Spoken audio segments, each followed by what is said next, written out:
Hey everyone! We had a wonderful, relaxing time spending last week on Michigan's Thumb Coast, where we enjoyed gorgeous views of Lake Huron from our campsite and a couple of state parks. This week we will be staying on the western shore of Lake Erie, where we will explore a large cargo ship in Toledo, Ohio, try some Detroit style pizza, and visit a couple of amazing museums in Detroit.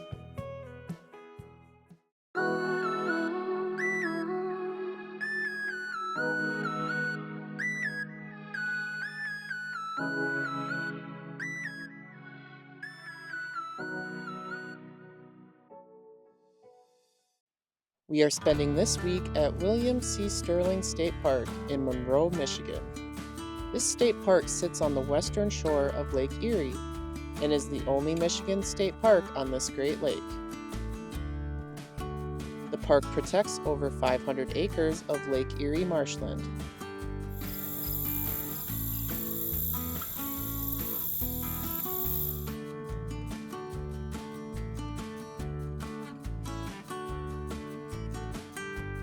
Lake Erie is the shallowest of the Great Lakes, with an average depth of 63 feet. At its deepest point, Lake Erie is only 210 feet deep, making it the only Great Lake whose deepest point is above sea level. The lake is 241 miles long and 57 miles at its widest. Cleveland, Ohio is Lake Erie's largest port city. Sterling State Park has a large day-use area with fishing piers, over 7 miles of trails, and a beach that stretches into the campground.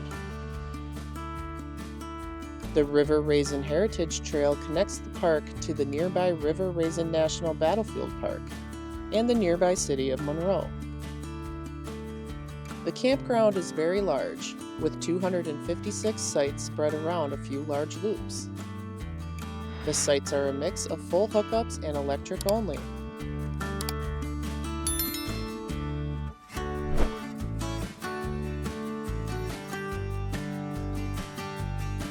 There are also cottages that face the water and are perfect for catching a beautiful Lake Erie sunrise.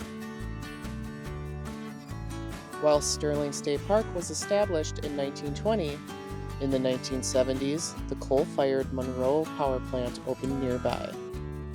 It is the 11th largest electric plant in the U.S., with the inside of the campground loop being pretty wide open, with small trees planted here and there. The power plant's unsightly presence looms over the park. Our site, number 47, sat on the outside southern edge, and the mature trees behind us did a great job of obscuring our view of the power plant. The people who had our site before us also left a smorgasbord of nuts on the ground that these birds all flew over to enjoy.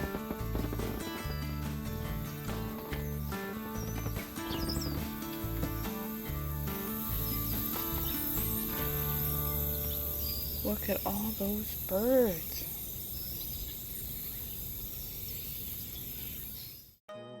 Sterling State Park was seriously polluted for some time from Detroit's industrial runoff, and swimming was even illegal.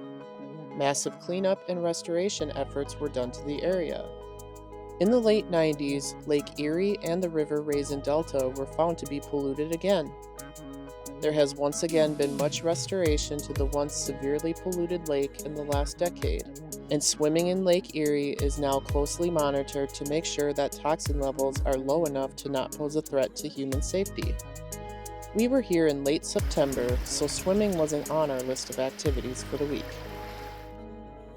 Sterling State Park sits in the town of Monroe, Michigan, which was originally a French settlement named Frenchtown. Monroe is known for being the childhood home of General George Armstrong Custer.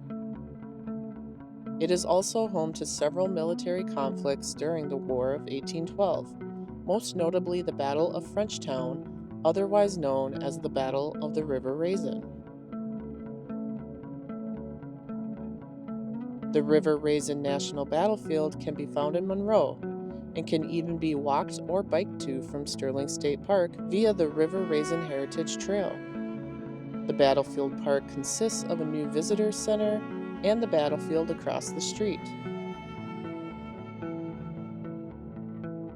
Unfortunately for us, the visitor center was closed during our visit thanks to the government shutdown. However, we were still able to walk the trail that meanders through the battlefield and tells the story of the battle and the River Raisin Massacre. During the War of 1812, the British attacked American troops stationed at Frenchtown, now known as Monroe. The Americans surrendered on January 22, 1813. The British took all able-bodied men as prisoners. However, a day later, the wounded men that were left were massacred by Indians that were loyal to the British. This became known as the River Raisin Massacre. The aftermath of the battles and the massacre that occurred here directly impacted the forced removal of every native nation in the U.S. and continues to have an impact on tribal nations today.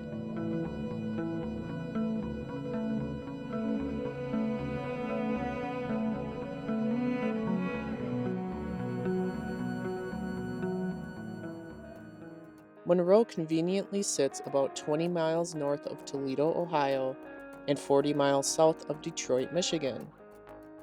We couldn't pass on an opportunity to visit both cities during our stay here. Since embarking on the second year of our full-time travels, we've experienced quite a bit of the Great Lakes so far. We visited Kohler Andre State Park on Lake Michigan after we returned home to Wisconsin.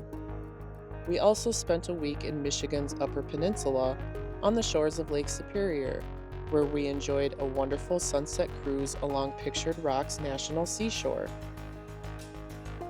And we have had countless beautiful views of Lake Huron as we've traveled down Michigan's Lower Peninsula.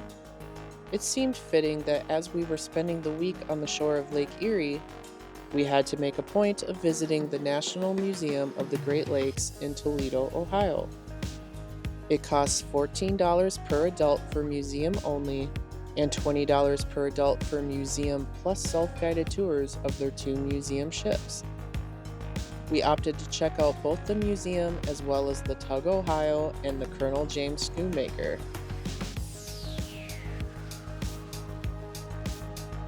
The ships are open to tour from May until the end of October. This museum did not disappoint. There were several very well done exhibits on the Great Lakes, including history and engineering feats. With models of Great Lakes ships spread around and plenty of hands-on displays, you could spend hours walking around this museum and learning about the lakes themselves, the ships that sail them, and shipwrecks. With no witnesses in the shattered hull, there is no definitive evidence.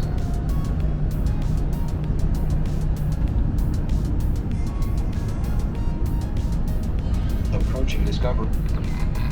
About 3 hours before sinking, the Fitzgerald.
There was even a really neat exhibit on crimes that occurred in the Great Lakes region.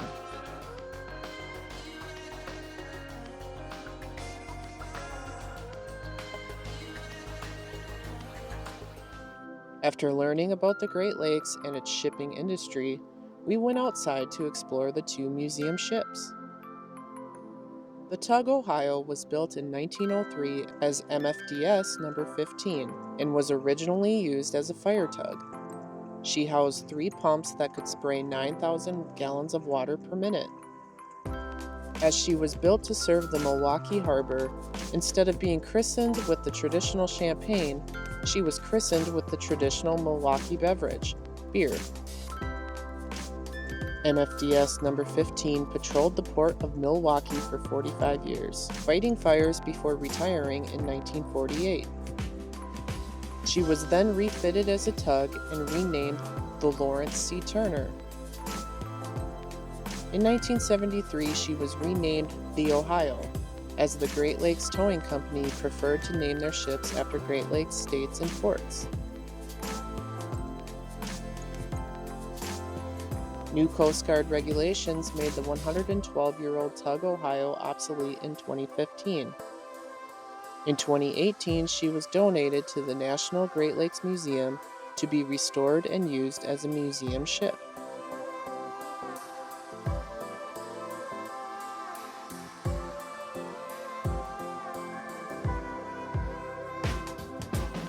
The 617-foot-long Colonel James Schoonmaker was launched in July 1911.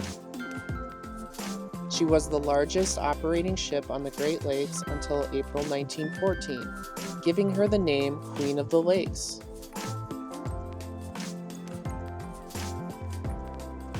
She broke cargo records for coal, grain, and iron ore in her first year.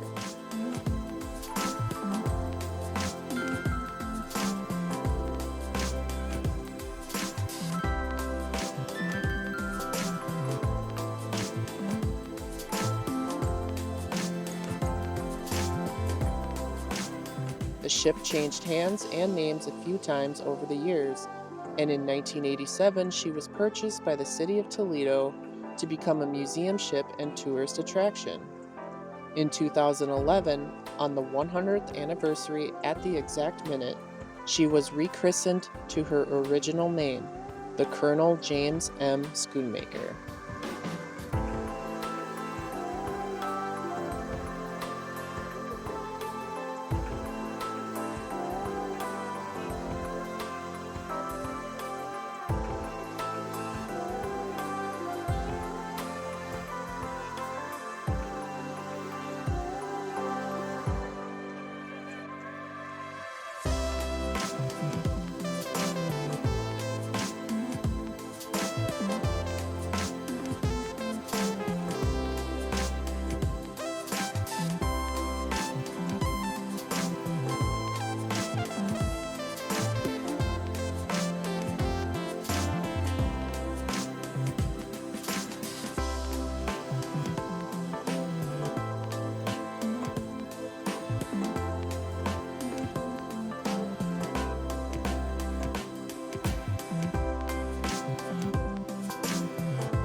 After spending the last few weeks exploring Michigan, we were psyched to visit its most populous city, Detroit.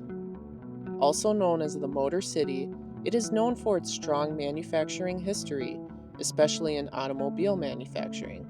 Detroit is also the birthplace of Motown Records.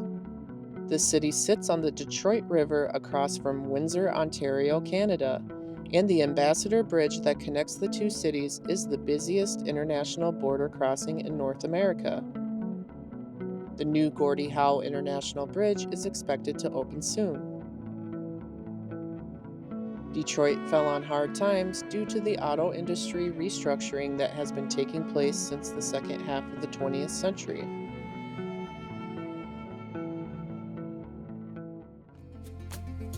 Detroit is rebounding, though, and is an interesting city to visit, known for its outstanding museums and Detroit-style pizza. Detroit is home to some world-class museums, including both the Detroit Institute of Arts and the Henry Ford Museum of Innovation.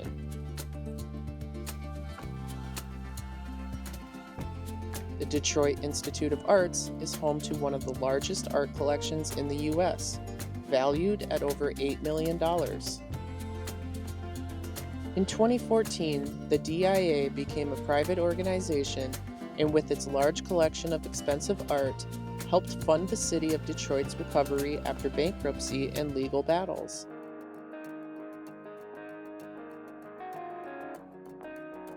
The museum houses over 100 galleries of art from all around the world.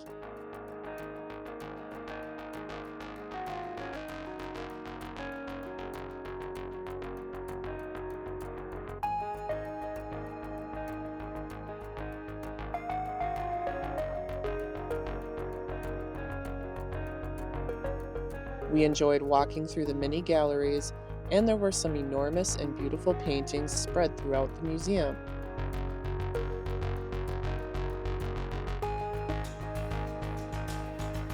There were also a few paintings by Vincent van Gogh on display.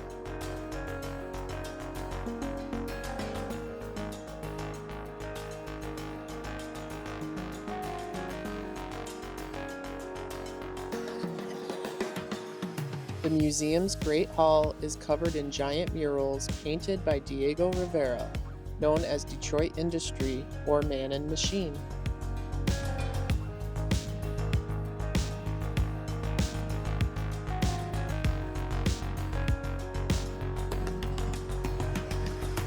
Overall, it's easy to see how this art museum is ranked one of the highest in the country and even the rest of the world.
The Henry Ford Museum of Innovation, also known as the Thomas Edison Institute, is an absolute must-see while in the Detroit area.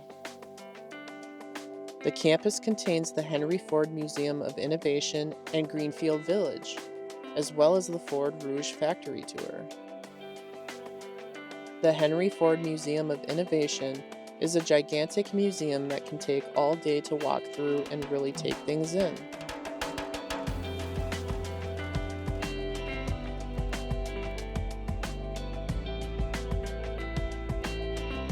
The museum aims to preserve items of historical interest and Americana, as well as portray the Industrial Revolution.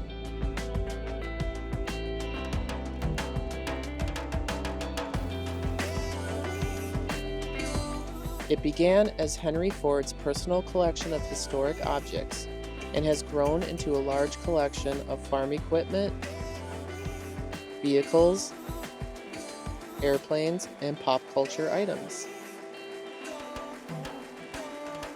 Some of the most well-known items in the museum include John F. Kennedy's presidential limousine, the chair Abraham Lincoln was assassinated in at Ford's Theater, the bus Rosa Parks was arrested on before sparking the Montgomery bus boycott, and much more.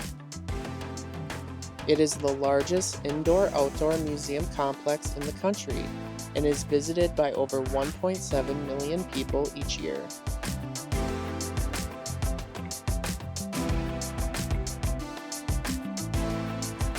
Greenfield Village is an outdoor living history museum. Nearly 100 historical buildings were moved to the property, including the Wright Brothers Bicycle Shop, a replica of Thomas Edison's laboratory, Henry Ford's birthplace, and the Illinois courthouse where Abraham Lincoln practiced law. This is another place that you would need almost an entire day to explore, although you can do both in the same day if you choose. We decided to just spend the day at the Henry Ford, which costs $34 per adult plus $9 for parking. It was so cool walking around the different exhibits and seeing full-size airplanes and Industrial Revolution era steam engines on display.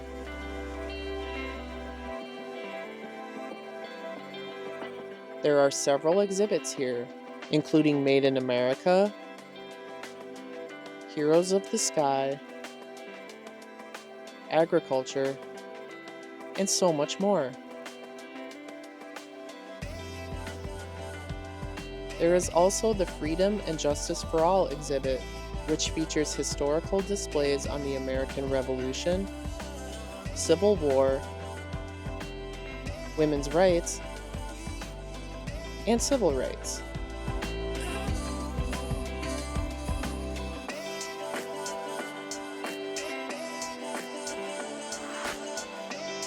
There's also a ton of manufacturing and industrial revolution displays that were so cool to see in person, including this giant engine generator from Ford's Highland Park factory.